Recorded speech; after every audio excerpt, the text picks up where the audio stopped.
Yep. So, with your experience, where would you say Bath is on trajectory to from a rental perspective? You know, from the idea of a buyer, but also for people looking for houses. What's your feel of the market right now? Because you've had some very interesting conversations with me behind closed doors. I'm still on the fence at the moment. I really don't know which way it's going to go. Because rents have been going up and up and up and up.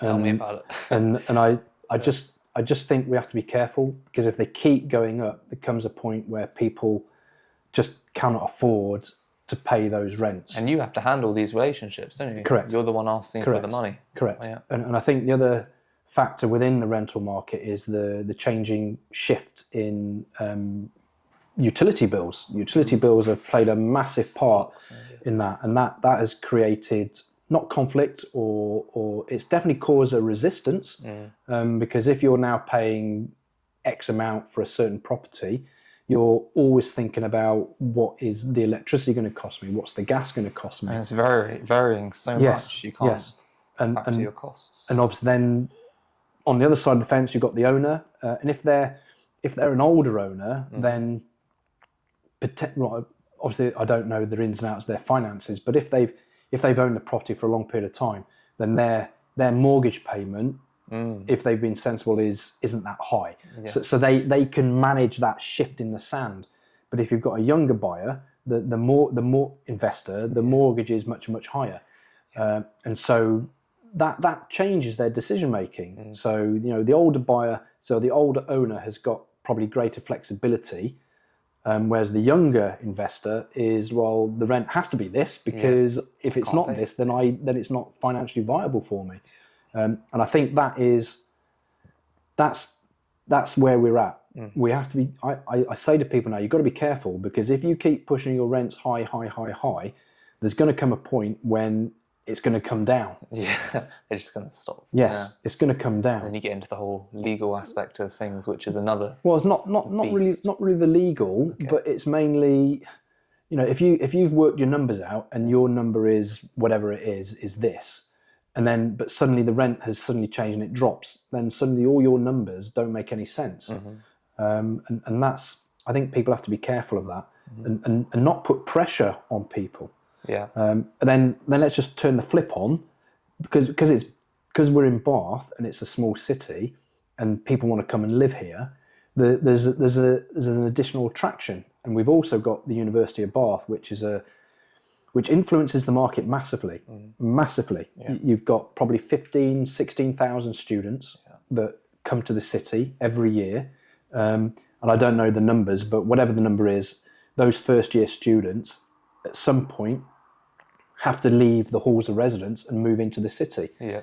So again, that takes pressure off owners and letting agents, because you've suddenly got this massive influx of people that are trying to find somewhere to live. Yeah. And so that gives us confidence to say, well, if you want to live here, you've got to pay X. Yeah. And that is sometimes the take with some owners. If they want to live here, they're going to have to pay. Yeah. Which is a nice position to be in, but at the same time, you've got to be careful, because if you put too much pressure on them, then it changes. And by that I mean is young people now are becoming more savvy. So if you're now charging somebody, I don't know, say £700 for a room, well, if you were charging them 550, they're not so picky on things. So they don't go, oh well, why isn't that radiator working? Yeah. Why is that wallpaper peeling? Yeah, my money's worth. Yes, but if you're paying £700, what you find is young people are a lot more savvy. Yeah. Mainly from their parents, I don't know, but they're a lot more streetwise now, and they're going, hang on, that needs fixing. What's wrong with this? Why is that? What's that? Yeah. So suddenly the owner previously may not have had to fix some of those things, but now it's like, oh, I better fix it. Yeah. Because it's been raised. Yeah. And so that adds to your costs. Yeah. And if you're being squeezed on your numbers, that can make a difference as well. Wow. Somebody on a positive, they might say, well, that means the property's staying in good condition, which it is. Yeah. But then who's paying for it? Yeah, always. The owner's paying for it. Yeah. So it's a very, very interesting balance. Yeah, I never thought about it from that perspective. Yeah, and there's all sorts of things going on now. You've got the EPCs now. The government trying to bring in EPCs. What's EPCs? Energy performance certificates. Yeah. You're in Bath, old buildings, and particularly with student properties, you've got a turnover of people who use the house in different ways. So if they don't look after the property, you get problems of damp and mould. Always. And then the following year, you can get someone who knows how to look after the property. And so a room that was damp and mouldy one year, the next year has no damp and mould, purely because someone knows how to use it. Yeah. And these are other factors that an owner has to take into account as well. Yeah. And with your lettings, like, for example, because you mentioned this with students, what was it? They're not only cooking more because they cook in separate times, but drying their wet clothes in the bedrooms, which will increase the damp. Yeah. So how do you manage that with students particularly? It's very difficult. Yeah. I mean, Andrew and me were at one house where we've got 6 students, and basically there was mould everywhere. Right. In a house that had never had mould ever. Yeah. And it's purely down to, I'm convinced, down to the fact that utility bills are going up. Yeah. So they don't turn the heating on. Right. They're trying to dry their clothes. That quite a few of them are sports people, so they wash their clothes. They put their clothes on radiators or on the dryers. Yeah. So you've got a vast amount of water in the air. They don't open the windows because any heating that they do turn on, they don't want escaping out the window. Yeah.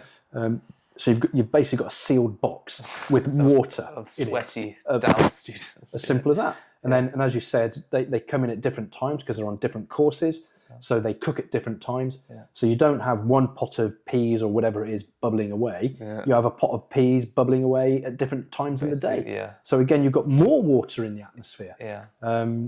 And so, yeah, I mean, with that house, it was a shock. And, Andrew and me, we actually physically went in and cleaned it ourselves. You said you had to get it done. We had to get it cleaned because it would damage the property. So we said, right, we're going in, we're going to do it. And we cleaned it. Yeah. And we said to the guys, look, you've got to look after this property. Yeah. And explained it. Even though we've explained it before, you've got to keep educating. Yeah, continuously. Continuously. Yeah.